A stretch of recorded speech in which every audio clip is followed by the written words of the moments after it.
खूबसूरत रात के आसमान में एक छोटा सा सितारा रहता था जिसका नाम लोमा था।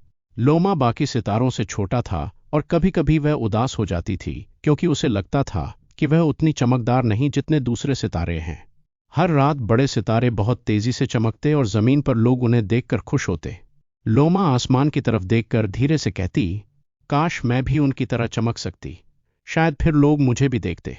एक रात चांद ने लोमा को उदास देखा और प्यार से पूछा, छोटे सितारे, आज तुम इतनी खामोश क्यों हो? लोमा ने धीरे से जवाब दिया, क्योंकि मैं छोटी हूं और मेरी रोशनी कमजोर है, जमीन पर कोई मुझे देख भी नहीं सकता। चांद मुस्कुराया और बोला, प्यारे सितारे, हर सितारे का अपना मकसद होता है। कभी कभी सबसे छोटी रोशनी भी अंधेरे में किसी की राह दिखाती है। लेकिन लोमा को फिर भी यकीन नहीं आया कि वह किसी के लिए महत्वपूर्ण हो सकती है। जमीन पर एक गांव था जो जंगल के करीब वाक़ था। इस गांव में सामी नाम का एक छोटा लड़का रहता था। सामी को कुदरत की सैर करना बहुत पसंद था। एक शाम वह तितली के पीछे भागते हुए जंगल में बहुत दूर चला गया। जल्द ही सूरज गुरूब हो गया और जंगल अंधेरा और खामोश हो गया। सामी ने इधर उधर देखा और घबराकर कहा, ओह नहीं, मुझे घर का रास्ता नहीं मिल रहा। हवा दरख्तों के पत्तों को हिला रही थी और जंगल से अजीब आवाजें आ रही थीं। सामी को डर लगने लगा। उसने आहिस्ता से कहा, काश कोई मेरी मदद कर देता। इसी वक्त आसमान में लोमा ने जमीन की तरफ देखा। उसने एक छोटे लड़के को अंधेरे जंगल में अकेला खड़ा देखा। उसकी छोटी सी रोशनी फिक्र से थोड़ी तेज हो गई। शायद मैं उसकी मदद कर सकती हूँ। लोमा ने पूरी कोशिश की कि वो ज्यादा रोशन हो जाए।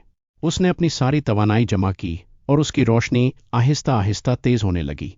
जमीन पर सामी ने अचानक देखा कि एक छोटा सा सितारा जंगल के रास्ते के ऊपर चमक रहा है। उसने हैरत से कहा, यह सितारा कुछ मुख्तलिफ लग रहा है। जब भी सामी उस सितारे की समत चलता, रास्ता थोड़ा साफ नजर आने लगता। वो आहिस्ता आहिस्ता उस रोशनी के पीछे चलने लगा। चांद ने यह सब देखा और फख्र से लोमा से कहा, देखा, तुम्हारी रोशनी किसी की मदद कर रही है।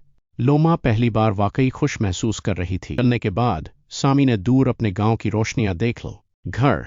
वह खुशी से चिल्लाए। वह तेजी से गांव की तरफ भागा और उसके वालिदैन ने उसे गले लगा ली। सामी ने आसमान की तरफ देखा और मुस्कुराकर कहा, शुक्रिया छोटे सितार। आसमान में लोमा पहले से ज्यादा चमक रही थी। दूसरे सितारों ने हैरत से पूछ, क्या हुआ, तुम इतनी खुश क्यों? लोमा ने फख्र से जवाब दी, मैंने किसी को घर का रास्ता दिखाया। उस रात के बाद लोमा ने कभी खुद को छोटा महसूस नहीं की। उसे समझ आ गया कि सबसे छोटी रोशनी भी बड़ा फर्क पैदा कर सकती है।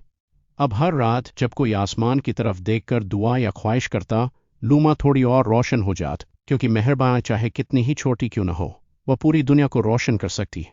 कहानी का सबक, कभी यह न सोचो कि तुम छोटे हो इसलिए किसी की मदद नहीं कर सकते। छोटी सी रोशनी भी रास्ता दिखा सकती है। अगर आपको यह वीडियो पसंद आई हो तो इसे लाइक करना मत भूलिए और ऐसी मज़ीद प्यारी कहानियों के लिए हमारे चैनल को सब्सक्राइब ज़रूर कर।